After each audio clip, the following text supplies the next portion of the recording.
You gotta feel ready in order to change. We bought into this complete falsehood that at some point you're gonna have the courage, at some point you're gonna have the confidence, and it's total bullshit, frankly. Are we allowed to swear on? It's complete garbage. And you have these incredible ideas, and what you think is missing is motivation, and that's not true. Because the way that our minds are wired, and the fact about human beings is that we are not designed to do things that are uncomfortable or scary or difficult. Our brains are designed to protect us from those things because our brains are trying to keep us alive.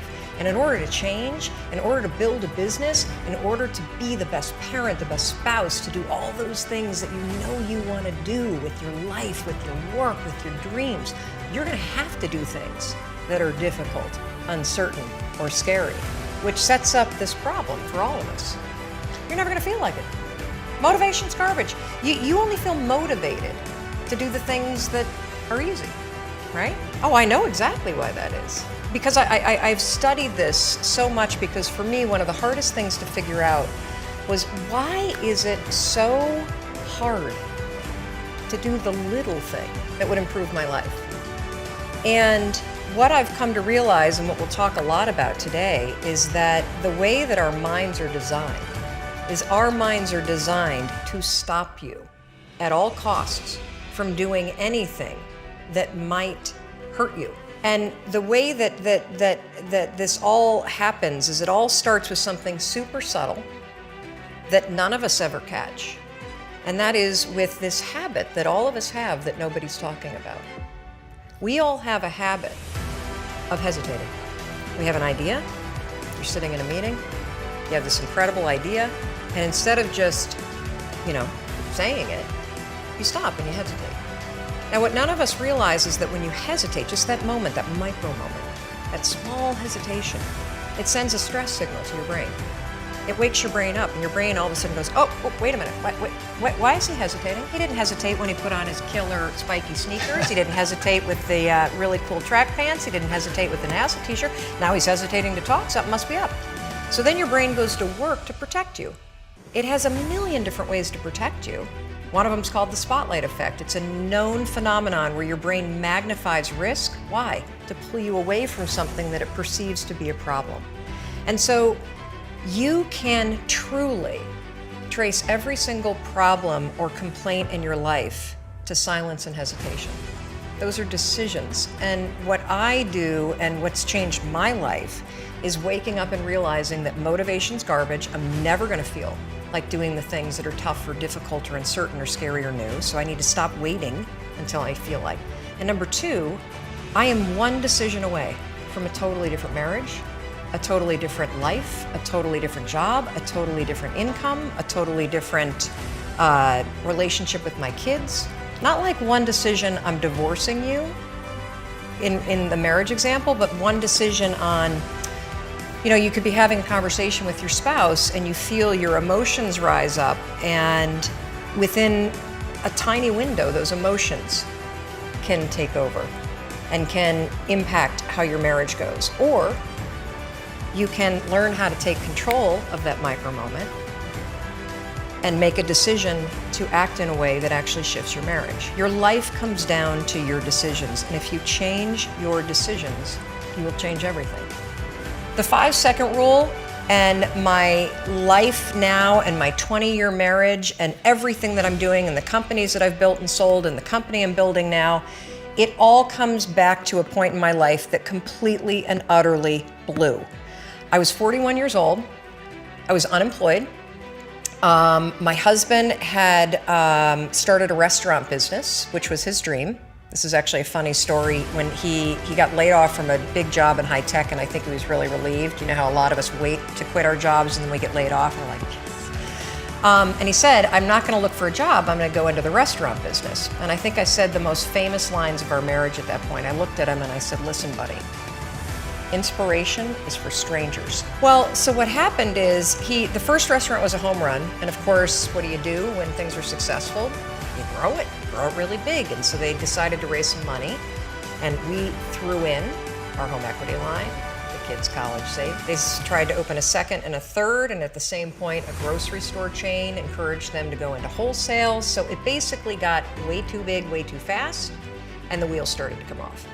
And they came off so badly that the second restaurant failed, and they held on to it for too long, like a lot of us do. It's another trick our brains play on us called sunk costs. You throw a ton of time and a ton of money at something, it's really hard to let go of it. And if you haven't done it in business, we all have a relationship in our past, stayed way too long. That was a trick your brain played on you. So by the time that they closed the second restaurant, it was an $800,000 loss. That meant our entire home equity line gone. It meant kids' college. I get just choked up just thinking about how terrifying it was.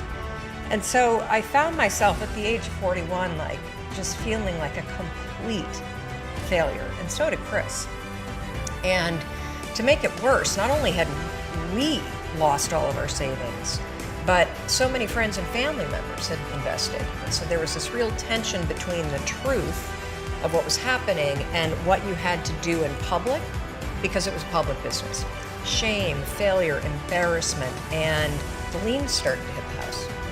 The phone started to ring, and it was nothing but collection calls. And I just remember feeling this tremendous shame. And at some point, I think we all hit that moment in life where things just are not going how you thought they would go. And what's amazing about those moments is we all respond very differently.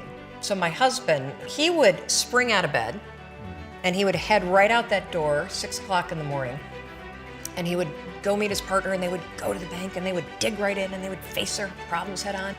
And he's also a smart guy. I mean, he did not want to be in the house when yours truly was a raging bitch at that point in our lives. And the reason why is because when you're scared, and you're afraid, and you're jealous, and you're overwhelmed with emotion, it is so much easier to point the finger at other people.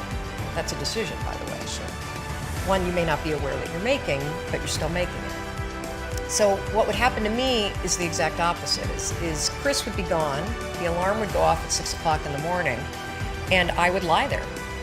And I would think about the lien on the house, and I would think about the bankruptcy that we were facing, and I would think about how much we had fought the night before, and I would think about the fact that I was unemployed, and I would hit the snooze button. I mean, why would you get up when your life is like that? Why would you? I mean, I needed confidence, I needed courage. I was so tapped out. And you know, in the scheme of life, hitting the snooze button is not that big of a deal. But here's the thing about life. None of us wake up and say, today is the day I destroy my life. What we do is we kind of check out because it feels overwhelming. Or we check out because we're afraid. Or we check out because we start listening to self-doubt, and then we make these teeny tiny decisions all day long. We don't even realize it. A decision to not get up on time, a decision to not eat the right thing, a decision to snap at your kids, a decision to not speak in a meeting, a decision to not look for a job, a decision to not deal with your finances, a decision to not call your parents, like whatever it is. All day long, these tiny decisions that take you so far off track.